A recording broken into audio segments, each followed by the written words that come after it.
The nation is in a state of disarray. A secret group of rebels is growing fast and is determined to get rid of the oppressive government and start a revolution. Police forces are sent in undercover to identify the rebel leaders before they are able to get the support they need to overthrow the government. The plot thickens as spies appear on both sides to gather information. Hello people of the future! I am Tok and I am the creator of the party game Rebels Unite. In this video I'll explain how to play the game, but first let's go through all of the components. This is the box the game comes in. It's very portable. You can bring it with you to parties, to family gatherings or maybe other events. And let's see what we get in here. We have 20 character cards and a small rules booklet with everything that you need to know to play Rebels Unite. 10 civilians, 5 men and 5 women. It doesn't matter that they have different genders, it's just a bit of variety.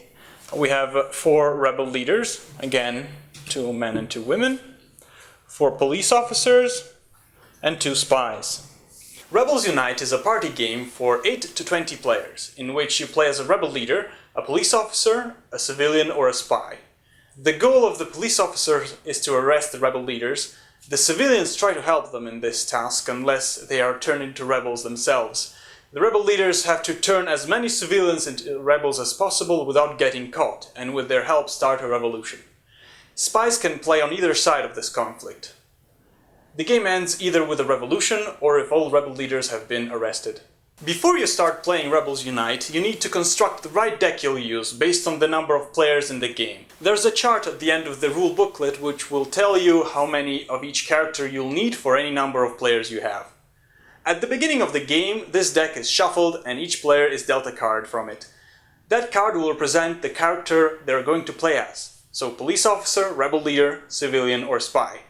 Each character has its own unique ability and will be allied with one of the 2 factions in the game. The rebels or the government. Police officers are always allied with the government. The rebel leaders are always allied with the rebels. The other characters, so civilians and spies, are able to change their allegiance during the game. More on that later. However, at the beginning of the game, civilians are allied with the government and spies are neutral and aren't allied with any faction. Players usually sit around the table or in a circle and take turns in order. On a player's turn, they can choose to do one of 2 things. Either meet another character or use their character's ability. To meet another character, you choose a player and you reveal your cards to each other without showing them to anybody else and without revealing your faction to each other. So for example, if I'm a police officer and I decide to meet another player and they turn out to be a civilian, even though I know that they're a civilian, I won't know which faction they're allied with. If on a rebel leader's turn the rebel leader meets a civilian, the civilian becomes allied with the rebels and must help them to organize the revolution. All this should happen discreetly so that nobody else notices that something happened. And please note, if on a civilian's turn they meet with a rebel leader, the civilian doesn't change its allegiance and stays allied with the government for the time being. The change occurs only if it's the rebel leader meeting the civilian and not the other way around. Also, the first time a spy meets either a rebel leader or a police officer, no matter whose turn it is, the spy becomes allied with the respective faction for the rest of the game. They won't be changing factions anymore. In all other combinations of characters meeting, so if a spy meets a civilian or a civilian meets a police officer, nothing changes to the character's faction. The only thing that changes is that they gain some information on each other. The other thing you can do during your turn, if you decide not to meet anyone, you can use your character's ability. Now, to use your character's ability, you have to reveal your identity by showing your card to everyone, to prove that you are really that character. The police officer's ability is that they can choose any player and arrest them. Arrested players are out of the game forever, they reveal their identity to everyone and can't play anymore for the rest of the game. If all rebel leaders are arrested, the game is over and the government wins. The rebel leader's ability is that they can cry out "Rebels Unite" to end the game. When they do so, every other player who is allied with the rebels also has to cry out "Rebels Unite" and raise their hand. Then the number of players allied with the rebels is counted and compared to the number of players still in the game.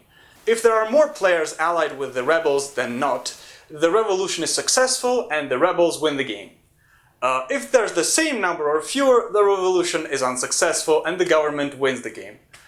Arrested characters don't take part in this process, so if there were, for example, 12 people playing originally and 2 were arrested during the game, the rebels need 6 players on their side out of 10 remaining to win. The civilians' ability is that they can choose any player and swap their card with them, giving that player their civilian card and getting whatever card that player had before. When a player's character becomes a rebel leader or a police officer as a result of a card swap, the player joins the faction of that character accordingly, so government if it's a police officer card and rebels if it's a rebel leader card. When a player's character becomes a civilian or a spy as a result of a card swap, they stay in their previous faction. And then we have the spy's ability, which is so sneaky that I'm not going to reveal it in this tutorial, and you'll have to learn it by buying Rebels Unite on our website at talkhardsmedia.com. The whole game is based around playing with incomplete information or hidden information, deception, and trying to manipulate other players into thinking that you are one character when instead you are another. So during the course of the game, you'll start to learn about the identities of certain players, but then they may start shifting around if they're civilians, so that may throw you off. You will witness some players meeting with each other, so you know that they know each other's identities, but you maybe know only one of them, and what does that mean compared to everything else? So it's hard to pay attention to everything that's happening because there are usually so many players playing. So you can either go for a more competitive route or for a more casual route when you decide, okay, I can't keep track of all of this, let's just have some fun. There are a couple of alternative ways to play Rebels Unite. One version which makes games shorter and more explosive with 15 and more players. This makes the games a little more casual, and it's best to play this version if there are many players which are new players and don't know how to play the game. In this version of the rules there are 2 main differences. Number 1, this time when a rebel leader meets a civilian, no matter whose turn it is, the civilian becomes allied with the rebels. So in this version, even if I'm the civilian and I'm choosing to meet somebody on my turn and I meet a rebel leader, now I am part of the rebel faction. And the other change is that when a police officer meets a rebel leader, both players reveal their identities to everybody and the rebel leader is arrested right away. These changes will lead to shorter and more casual games for bigger crowds of mostly newer players or maybe younger players. There's also a more competitive version of Rebels Unite, where instead of having a team of players winning, at the end of a few games you come out with one winner. In this version you play a points match, which consists of multiple games, and after each game players are awarded points. So if you're on the winning side and you're a rebel leader, a police officer or a spy, you get 3 points. If you're a civilian on the winning side, you get 2 points.